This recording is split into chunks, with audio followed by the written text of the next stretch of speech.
Oui, bonjour, j'espère que vous allez bien. Je vais vous faire une masterclass sur la création de sites et au sens large le branding. Pour cette première partie, on va attaquer tout ce qui est la définition du branding et tous les tenants et aboutissants que vous devez maîtriser pour réussir en e-commerce.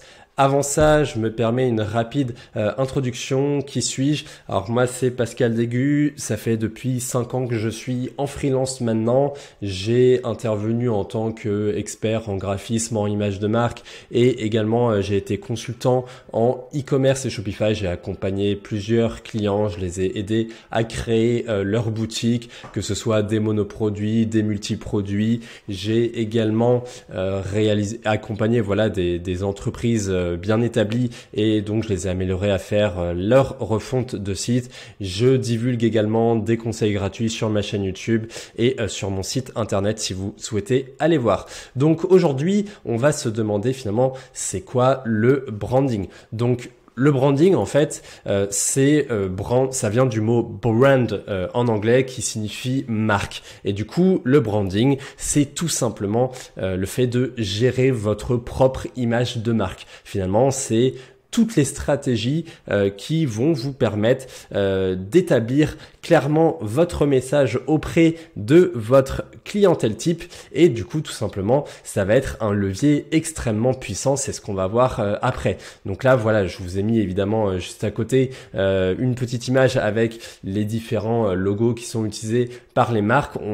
C'est ce qu'on voit là juste ici, le branding il se retranscrit dans plusieurs compétences, c'est-à-dire dans le domaine du marketing au sens large, ça va le branding va considérer tout ce qui est lié à votre positionnement. Votre positionnement, ça peut également être votre choix de communication, quel type de communication vous allez employer, quelle charte éditoriale vous allez décider d'utiliser pour vous adresser à votre clientèle.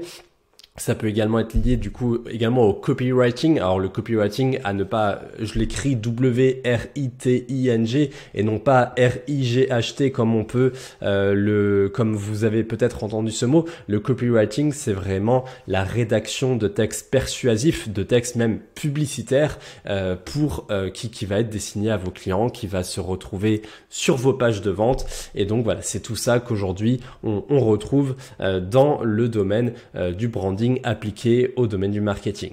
Dans le design, ça va être plus simplement également tout ce qui est lié à la charte graphique, ça veut dire quelles sont les couleurs que vous allez employer. On sait aujourd'hui très clairement que chaque couleur renvoie à un certain message, est lié à un certain discours avec un positionnement qui est fort. Donc ça va pas être la même chose si vous décidez d'employer par exemple la couleur rouge ou la couleur bleue sur votre logo. Et idem sur le logo, ce qui ressort encore plus là ici sur l'image, comme vous le voyez, c'est pas forcément la couleur, c'est également la typographie que vous employez et ça, à nouveau, ça révèle un message complètement clé sur votre branding. Donc au-delà de ça, le branding c'est également tout simplement inventer un nom.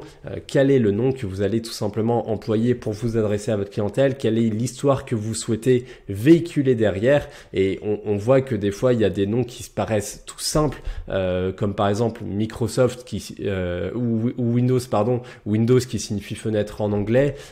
Également Google. Alors Google qui souhaite maîtriser l'information et le nom de cette marque provient du Google 10 puissance 100. Alors 10 puissance 100 c'est un nombre absolument considérable et du coup ça montre que Google souhaite à terme vouloir maîtriser ce flux d'informations. Ou ça peut être également des noms tout simples comme par exemple McDonald's du nom des fondateurs. Donc vous voyez qu'à nouveau là ici avec le branding il y a énormément d'éléments intéressants à considérer. Et donc ça nous amène à la question: pourquoi développer votre branding après tout? Et donc c'est là que je me permets une petite aparté en sociologie, psychologie des foules et du coup ce qu'il faut absolument comprendre en tant que marketeur, en tant que futur commerçant, quand on s'adresse du coup à d'autres humains et à qui on souhaite vendre nos propres produits, il faut comprendre que l'homme c'est un animal profondément social. On est les seuls à avoir aujourd'hui une communauté mondiale et c'est parce que en fait depuis les débuts de l'humanité, nous avons un besoin profond de tisser des liens sociaux entre nous. Et du coup, on a fait ça. Des fois, on se demande quel est le propre de l'homme par rapport à l'animal, et c'est sans doute ça, c'est le fait de concevoir des histoires et des récits. Ça, c'est d'abord fait par manière orale, ensuite de manière écrite, et aujourd'hui même, on le voit encore plus à notre époque, de manière visuelle. Même si, évidemment, dès la préhistoire, il y avait des peintures rupestres qui permettaient de voir ça. Et du coup, les récits, c'est notre manière de nous fédérer à une communauté. Donc, au départ, c'était des simples villages de chasseurs-cueilleurs à la préhistoire. Aujourd'hui, le fait d'utiliser un récit pour une marque, ça permet de fédérer des millions de clients à travers toute la planète. Et aujourd'hui, une marque comme Coca-Cola, eh ben, peu importe que vous soyez un homme, une femme, que vous soyez jeune, que vous soyez vieux, peu importe votre couleur de peau, eh ben, vous pouvez être liés tous ensemble avec la communauté Coca-Cola. C'est ce que Coca-Cola essaye de faire, par exemple, quand la marque décide de réaliser un spot publicitaire qui cherche à connecter tout le monde.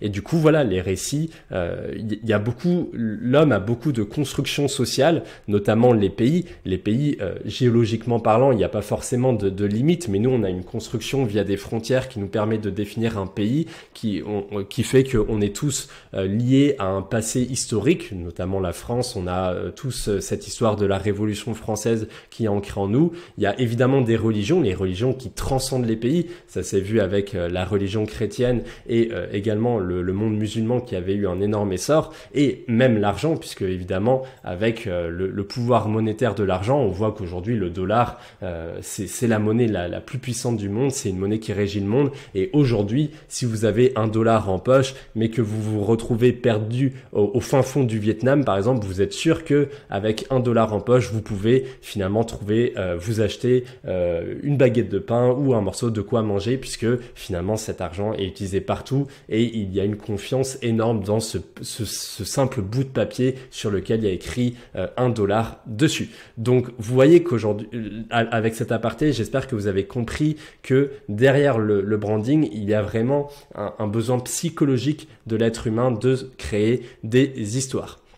Et du coup, quel est finalement l'objectif que vous devez atteindre? C'est ce qu'on va voir tout de suite. Lorsque vous avez un branding de qualité, tout simplement, ça va vous générer beaucoup d'argent. Tout simplement parce que finalement, le développement de votre branding, de votre image de marque, c'est clairement votre meilleure stratégie qui va vous permettre d'améliorer votre site internet et donc par conséquent votre business e-commerce. Et donc là, je pense que je dis des évidences, mais quand on parle d'Apple, évidemment Apple, si aujourd'hui Apple est la boîte qu'elle est aujourd'hui, c'est pas par son savoir-faire technique, c'est avant tout pour son marketing.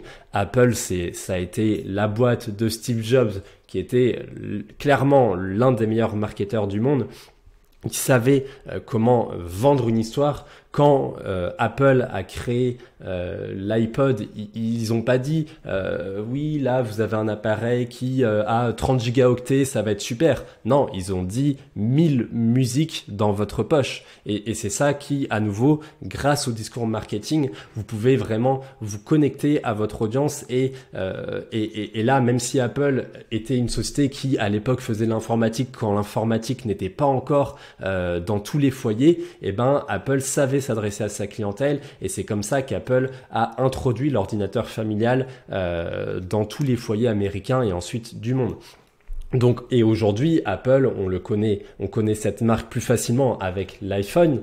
Et aujourd'hui, Apple est leader des smartphones. C'est pas forcément pour rentrer dans un débat Apple versus Android ou versus Samsung. Je parle pas ici de compétences techniques, mais c'est juste que dans l'inconscient collectif, Apple est indéniablement le leader des smartphones. Et c'est ça qui permet à Apple aujourd'hui de vendre l'iPhone toujours de plus en plus cher, et que malgré tout, il y a une communauté de fans qui est tout à fait prête à acheter le nouveau modèle, le nouvel iPhone tous les ans s'il le faut. Et du coup, c'est ça qui permet évidemment à Apple de générer des marges beaucoup plus colossales et d'être beaucoup plus rentable que ses concurrents. Donc voilà, tout simplement, et c'est aujourd'hui pour ça, comme je vous l'ai montré avec la petite image aujourd'hui, que Apple, c'est la seule société au monde à avoir taquiné les 3000 milliards de dollars en capitalisation boursière. C'est parce que tout simplement, Apple a un savoir-faire absolument dingue en marketing, mais surtout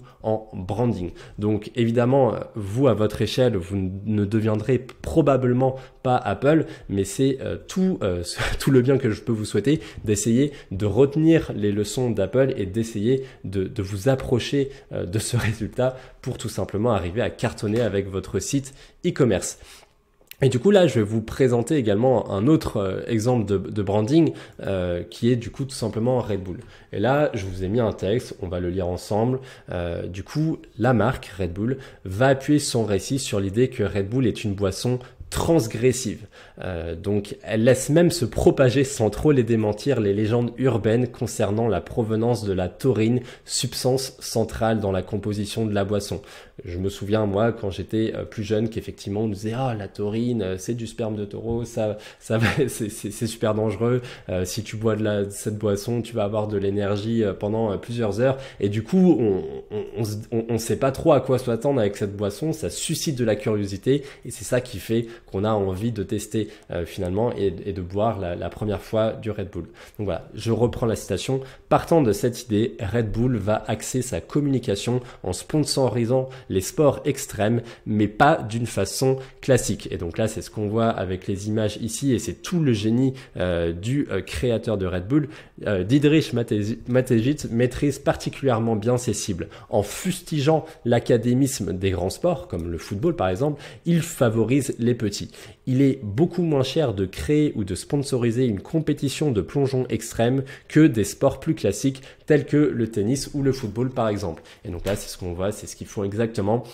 Donc Red Bull au départ, c'est tout simplement un business d'une boisson sucrée, un peu comme Coca-Cola finalement, et on voit qu'au final, dans son branding, Red Bull n'est pas du tout à dire acheter notre boisson sucrée. Red Bull a un positionnement qui fait que Red Bull est partout sur les sports extrêmes, que ce soit les motos, les sports de plongeon, comme vous le voyez, et du coup c'est ce message finalement qui va donner une identité à Red Bull, qui va donner un discours à la marque, qui est cette marque justement qui est dans le dépassement de soi, qui est d'aller à contresens du courant, et c'est finalement aujourd'hui que avec cette stratégie Red Bull a bâti un business qui pèse des milliards. Donc voilà, c'est vraiment ce que je voulais vous montrer dans cette première partie de brève introduction liée au branding. Dans la prochaine partie, on rentrera dans le dur et je vous montrerai finalement comment créer un branding sur un site Shopify. On regardera également comment utiliser le storytelling, puisqu'on en a un petit peu parlé dans cette première partie avec la psychologie des humains, mais évidemment on peut aller beaucoup plus loin que ça. Et voilà, en tout cas c'était tout pour cette partie, j'espère qu'elle vous a plu. Je vous retrouve très bientôt pour la deuxième partie. Au revoir.